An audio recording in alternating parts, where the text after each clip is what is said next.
Добър вечер, уважаеми зрители. Вие гледате поредното предаване дебати на Югозападна телевизия ОКОН. Вчера говорихме по темата за управление на общинската собственост, а днес ще се опитаме да бъдем полезни с мненията, идеите и възможностите община Благоевград да има нова политика и нова визия за своята транспортна политика и транспортна инфраструктура. Защо избрах тази тема? Избрах я, защото автотранспортът, както вие самите знаете, е обслужващ отрасъл и в прека зависимост с ред социални, икономически, демографски, дори и политически причини. В този коктейл от зависимости обаче бъдещата кметска администрация трябва да намери ред и разумни решения, които да решат проблемите, които съществуват от години в това поле. Днес мой гост ще бъде отново господин Петър Байкушев, кандидат за кмет на община Благоевград, издигнат от политическа партия Земеделския съюз Александър Стамболийски. Вчера с него говорихме по темата за управление на общинската собственост. Мисля, че чухте интересни негови идеи и мнения. Надявам се тази вечер да не бъде по-различна от вчера. И така, господин Байкушев, да започнем с първият въпрос. Виждали ли сте някога или кога актуализирана транспортна схема на община Благоевград и ако сте виждали, с какво ви е направило впечатление? Добър вечер на зрителите. Трябва да отговоря с една дума. Не съм виждал.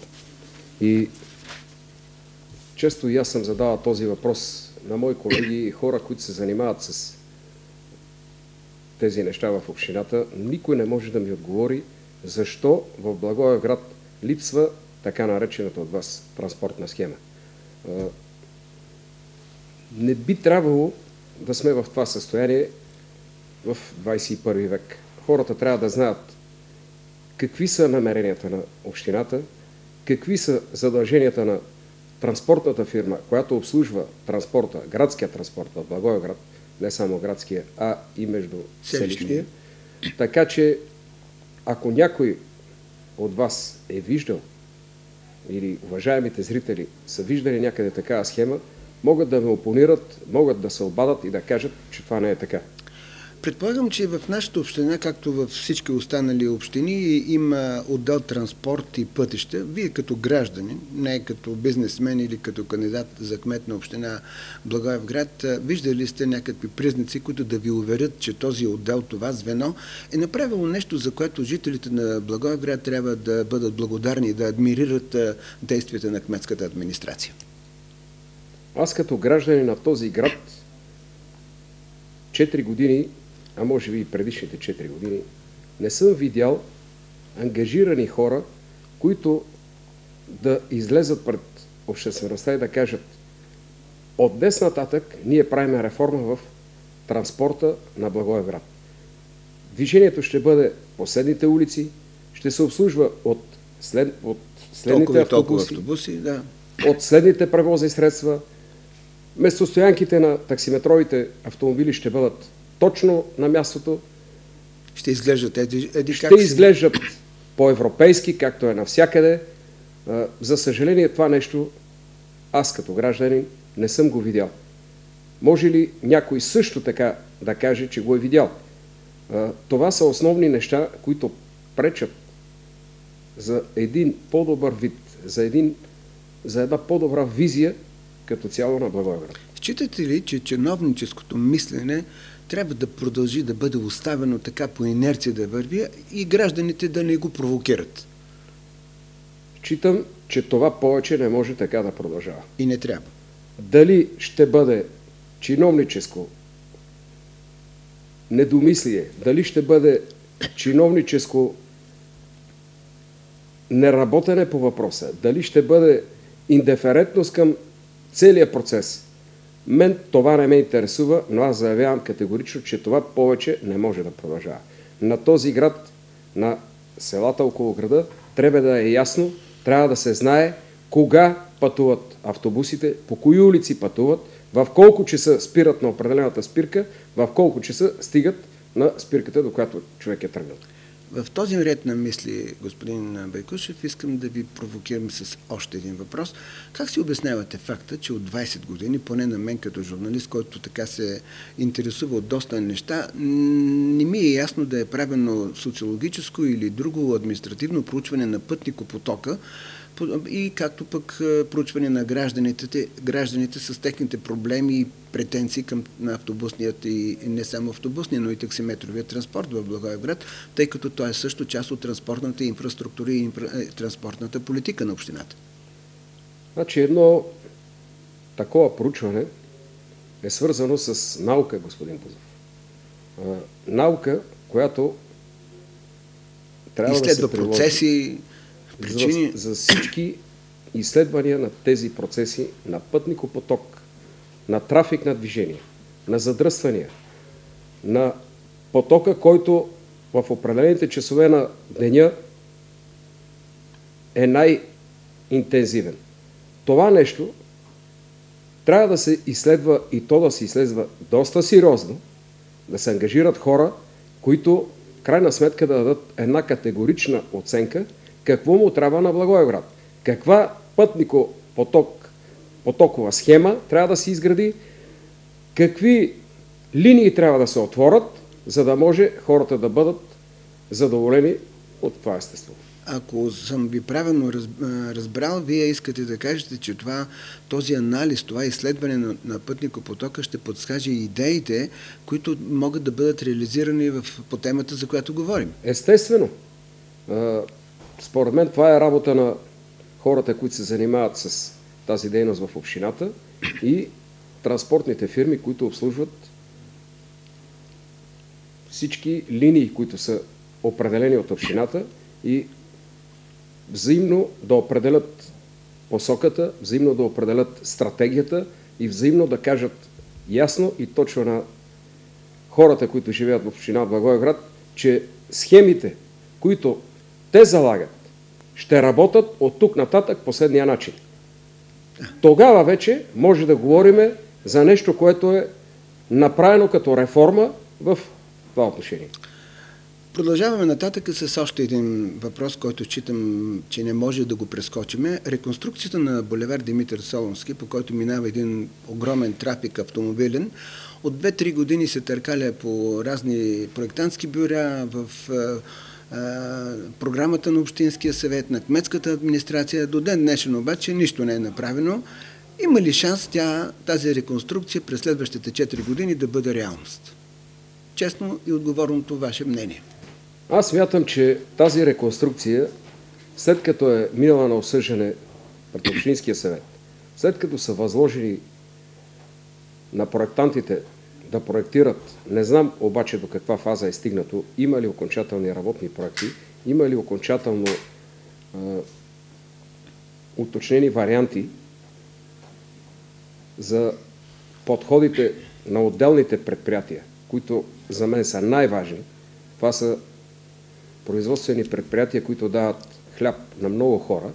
Дали са обследвани съответно кръстовищата, които ще разтоварят трафика, който се създава по тази улица, и в крайна сметка този проект за мен трябва да се реализира в следващите 4 години.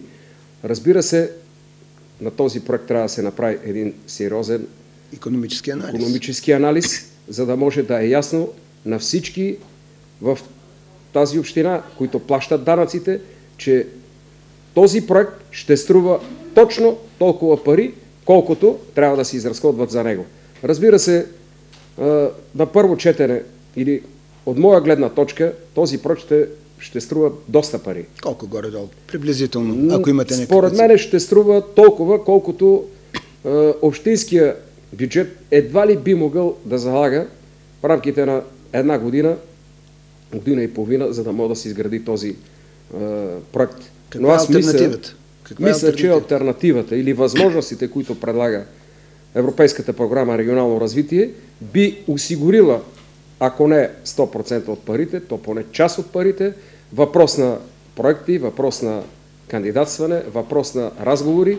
Всичко е в сферата на добрите пожелания, според мен, от тук нататък, но и на добрата воля, която следващия кмет ще има, за да изпълни този проект. Минаваме на следващият въпрос, схемата за кръговото движение. Убедихме се, че в последните 1-2 години в Благоевград се направиха 3 или 4, не мога точно да си спомня, схеми за подобен вид движение на транспорта. Според вас, какво може да се направи още в тази посока през следващите 4 години и финансово възможно ли е общината да реши този проблем с нови кръгови схеми? Безспорно, че едно от постиженията на предишния кмет на Благоевград и сегашния. До сегашния кмет на Благоевград, нека да не го отписваме предварително, са тези, че успя да направи кръгови кръстовища на местата, които беха проблематични в нашия град. Аз обаче, по-моему, с моето виждане, смятам, че тези кръгови кръстовища трябваше да се направят така, че да поемат двете ленти, които влизат във всяко едно кръгово кръстовище.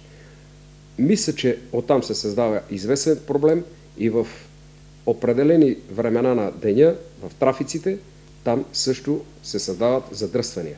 Къде, на кои места, кои невралгични за автобусното и автомобилното движение по принцип трябва да бъдат изградени нови такива кръгови кръстовища? Аз мисля, че през следващите 4 години, които никак няма да бъдат малко, трябва да се изгради едно кръгово кръстовище пред строителния техникум или бившия ресторант Мелник, така както... На Джеймс Баучер става въпрос. Да, кръстовището на Джеймс Баучер. Там, според мен, това е задължително да стане, защото това кръстовище е изключително конфликтно, изключително неудобно за хората, които управляват автомобили и смятам, че това не може да бъде проблем, за да не се изгради това кръстовище.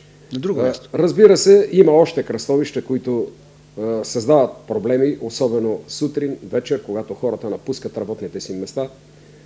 Това е кръстовището пред бившите зърни храни, пред големия ЖП прелез там.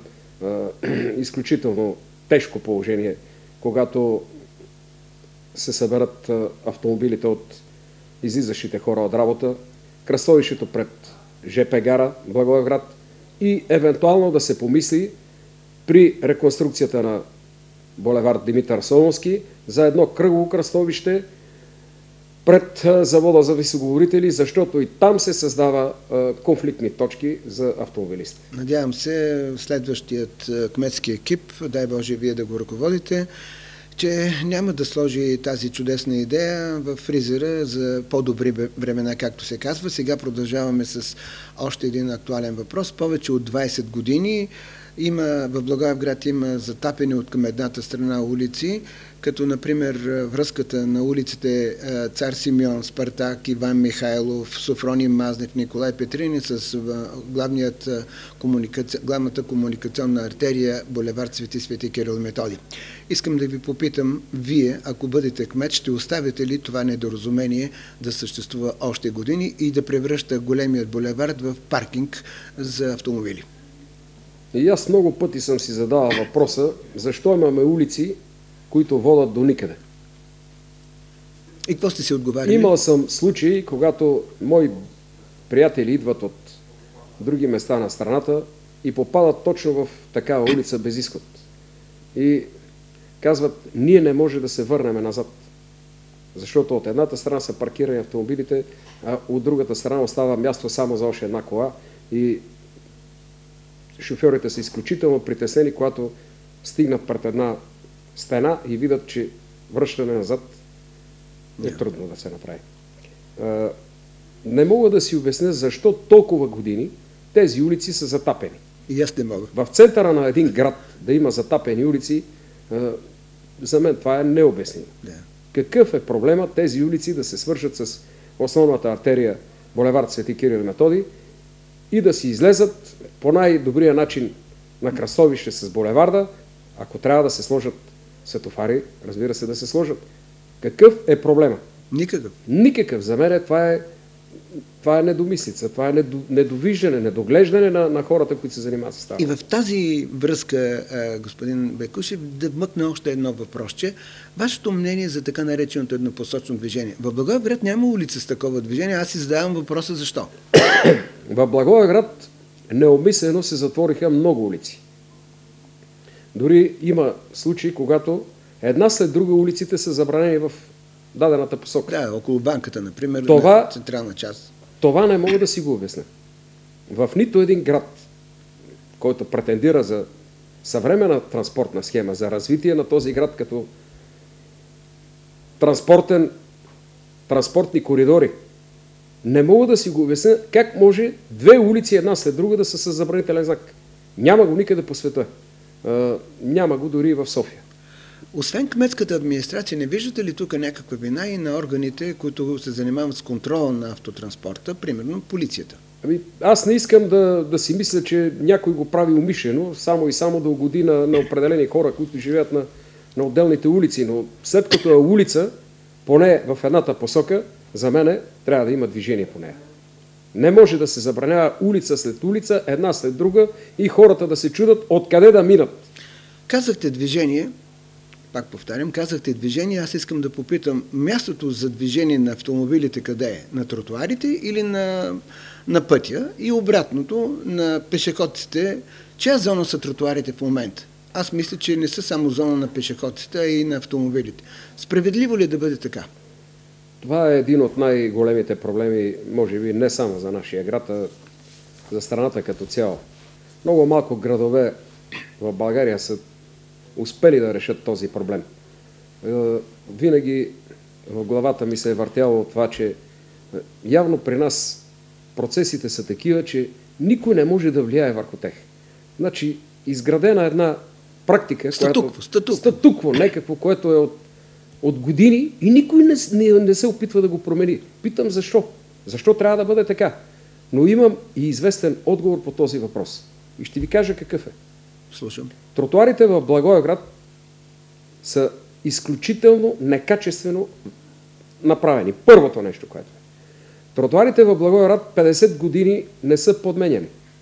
Плочките, които се използват, включително и сега за подмяна или за изкърпване, това са, бих казал, архаични плочки. Технологии от преди 50 години. Няма такива плочки никъде по света. Оттам какво се получава? Виждаш един тротуар, който е целият вълнообразен, плочките изкъртени. Какво да го пазиш ти този тротуар?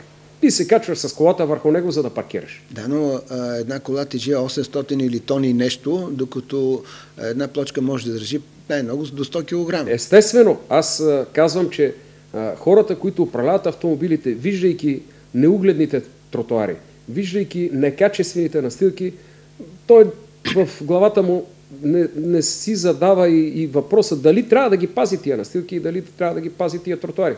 То там идва вече и пренебрежителното отношение към целият този процес. Когато чуете думата синя зона, вие лично, това съм го чул и на вашите предизборни срещи, така реагирате бурно. Защо? Не е удачен вариант синята зона в Благоевград. Не е удачен? Не е удачен вариант. Защо? Казвам го категорично. Първо, защото много са съмнителни приходите, които се получават от тази синя зона. Информацията ми е, че за 2010 година синята зона е отчела 2000 лева печалба. 2000 лева? Ако това е така, това е жалко, това е подигравка с гражданите на Благоевград. Аз ще ви кажа, че само за синя зона може би на ден давам по 7-8 лева. Нищо, че имам собствен подземен паркинг, да се казва. Но понекога се налага човек, движейки си из града, да я ползва тази синя зона и аз я ползвам, защото непрекъснато съм в движение в центъра. Зарекохте се обаче, ако станете кмет, да я премахнете. Ще ви позволи ли това, примерно, Общинския съвет? Разбира се, това е въпрос за обсъждане в Общинския съвет.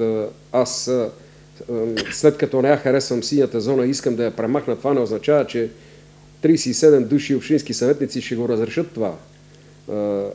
Въпрос на обсъждане, въпрос на дискусия, въпрос на това да убедиш хората, които трябва да гласуват, дали да бъде синя зона или да не бъде синя зона. Там трябва да има единомислие. Не може да има противопоставяне във връзка с тази сина зона. Аз ви уверявам, че гражданите, които живеят в централните улици на Благоевград, страдат много. За да не страдат, каква алтернатива има синята зона според вас? Айде да ви чуя сега. Алтернативата е, според мен, първото нещо, което трябва да се направи. Но това са пожелания от 20 години ги чувам. И сега и аз, като ги изговоря, зрителите ще си кажат, това сме го слушали. Например, първото нещо, което трябва да се направят поне 2 или 3 паркинга. По най-бързия начин. Това трябва да бъде задача номер 1. Надземни или подземни? Ако има възможност да се направят с нива под земята, нека да бъдат с нива и под земята. Но могат да се направят с нива над земята, както е по целия свет. Значи хората са направили паркинги по 5, по 6, по 7 етажа. Защо да не може да се направи това нещо и в Благоевград? Има места в Благоевград, в централните части на града, където такива паркинги могат да се изградат. Разбира се, четох в една от предизборните програми, че на площад Македония ще се изгради такъв паркинг и за мен е това... Подземен. Подземен, той и надземен. Така го пише. Подземен и надземен. На паметника на Гоце Делчев да направим паркинг, некак си това не го приемам. Просто за мен това е някаква утопия. Как може да се подобри и да се разшири съществуващата инфраструктура, имам предвид пешеходните и велосипедни алеи, за да можат гражданите да се разхождат, да почиват без да са застрашени за здравето и живота си? Може, като се започне тотална реконструкция на пешеходните зони или тротуарите и бордюрите. Подмяна тотална на улица след улица. Има ли Разбира се, в един мандат на целия град това е изключено да се направи, но поне трябва да се даде, да се стартира една такава програма. Улиците, които отиват поне до центъра, тотална подмена на уличната настилка, тотална подмена на тротуарната настилка. Не закърпване. То е смешно. Аз съм наблюдал. Кърпат се бордюри с замазка. Очудващо е това и на никой не му прави впечатление. Казан съм го на колеги от общината. Може ли такова нещо? Кой век живее? С замазка да кърпиш бордюри. Слагаш кофраж от някакви шперплати, пълниш замазка и мислиш, че имаш бордюри. Аз ще ви кажа. Хората в Нью-Йорк, там е страхотен проблема за тези бордюри. Какво са измислили? Измислили са ги обрамчили с дебелостенни винкели. Ама стените на винкелите са, може би, над сантиметър и половина. И са ги обрамчили ъглите с такива винкели. Да не могат да се рушат. И де-факто те имат метални бордюри. Ако искаш да се блъскаш в метал, блъскай се с колата си, ще ти се среже гумата, ще ти се среже джантата. Така са го решили, така са го направили. Бойдисани са в най-различни цветове. Синьо, червено, жълто има някъде. Решен проблем. Защо в Благоевград ние ще замазваме бордюрите с замазка? Може би като строителен експерт и предприемач много добре знаете кой е отговор. Защо? Защото така в мътна вода много лесно се лови риба и никой не знае колко метра е ремонтиран този бордюр и къде са отишли парите. Поне това е моето лично мнение, не знам какво е вашето. Не мога да си го обясня по този начин. За мен е нежеланието да се прави нещо както трябва е, може би, на първо място. Или правиш, или не правиш. Средни положения няма. Тук се опитваме нещо средно да правим, което е неприемливо.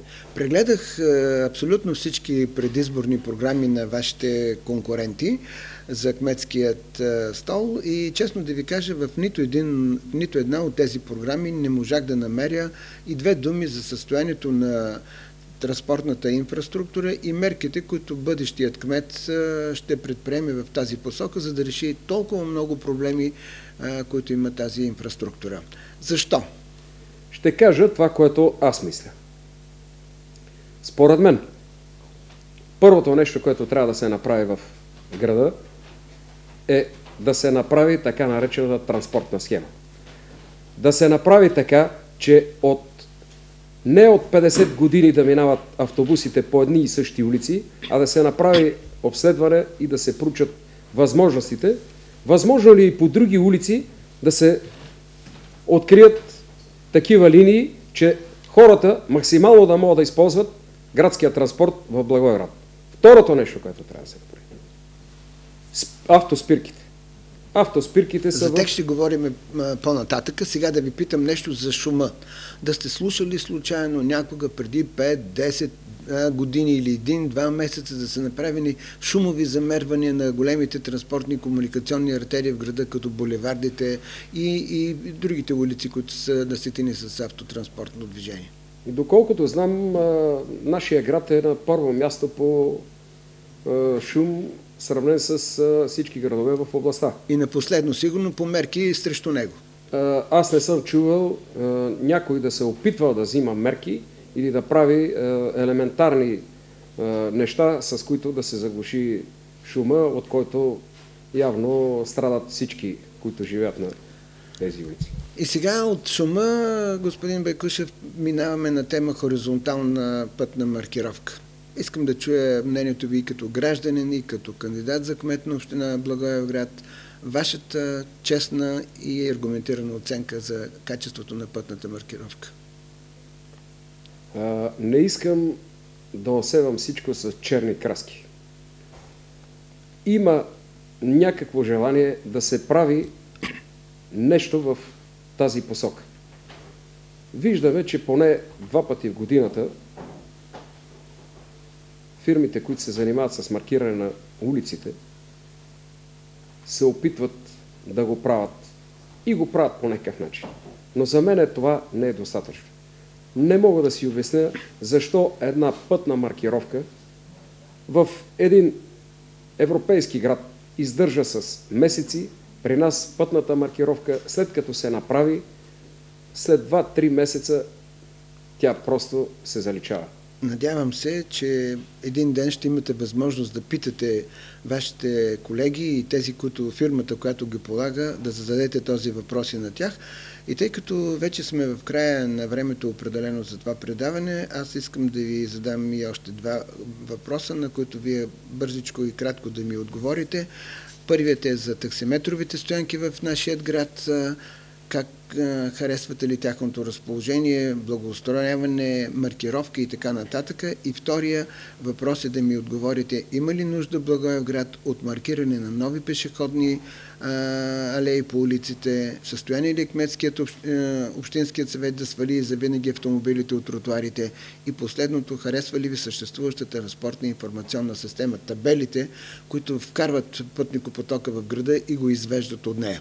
Бързичко и кратко. Ще почна отзад напред. Давай. Табели смело мога да кажа, че в Благоевград няма. Това е задача номер 1 пред новия кмет, който ще да бъде той.